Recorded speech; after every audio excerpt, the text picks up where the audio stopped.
করব।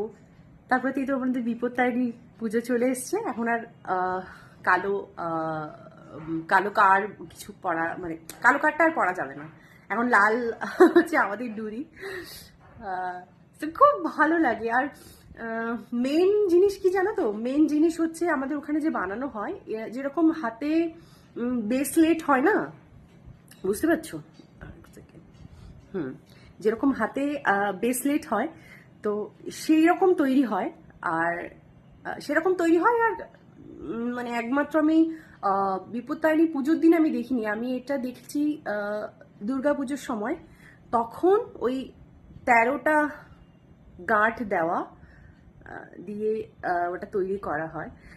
সো মানে আমার আমার আমার যখন ওইটা খারাপ হয়ে যেত, তখন আমার বাবা নিজে ওটাকে বানিয়ে দিত আমাকে, আমার ভাইকে। আমার ভাই নিয়ে আমি শুধু ব্যস্ত হয়ে যেতাম। আমাদের সামনে ওখানে দোকান থাকতো, মানে ভুসিমাল দোকান থাকতো, ওখান থেকে আমি কিনে আনতাম ডুরি, ডুরি নয় সরি, মানে কি বলে, উল, উল, হ্যাঁ উল কিনে আনতাম। উলেরটা না তোমার অনেকটা টেকসই হয়, আর দেখতেও গ্লজি হয়, মানে কালারটা মনে হয় যেন অনেক অ্যাকচুয়ালি ডুরিটা তো ওটা নয়, ডুরিটা হচ্ছে অ্যাকচুয়ালি সুতো, মানে যেটা ঘুমসি দিয়ে তৈরি হয় সেটা।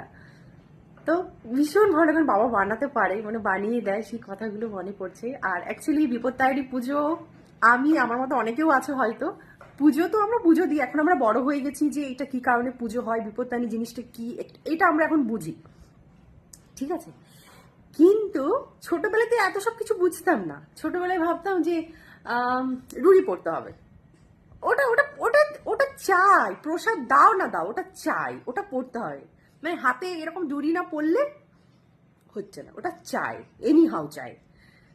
তো সেই ছোটবেলার কথাগুলো মনে পড়ছে, মানে সত্যি কখন যে বড় হয়ে গেলাম, এরপর দেখতে দেখতে কখন মানে কি হয়ে যাবে কেউ বলতে পারে না। তো যারা ছোট আছে তাদেরকে বলছি, তোমরা এই লাইফটাকে এনজয় করো, খুবই এনজয় করো। যেমন আমাদের একটা ম্যাডাম ছিল, ইংলিশ টিচার। তো স্কুলে বলতো যে আমরা না ক্লাস করতাম না, আমরা 11-এ মানে ক্লাস করতাম না এমন নয়, বদমাস ছিলাম না, ক্লাস করতাম। মানে হয় না কিছু কিছু বন্ধু বান্ধব হলে, তখন 11-12-এ উঠে যাওয়া মানে তোমার স্ট্র্যাটেজি কি হয় বলো তো, তুমি তখন কলেজের ফর্মে চলে এসছো, মানে তুমি কলেজে পড়ো, মানে তখন আমাদের অ্যাটিটিউড ওই রকম। হ্যাঁ, মানে অ্যাকচুয়ালি আমাদের ছিল না, বন্ধুদের পাল্লায় পড়লে দেখবে সে যেটা করছে তোমাকে সেটা করতে হবে, সেটা আমাদের খুব ভালো ছিল। 11-12 মানে আমরা চুমু, মানে খুব খুব, মানে আমি আমার লাইফে সব থেকে বেশি মিস করি আমি আমার স্কুল লাইফ, মানে প্রচন্ড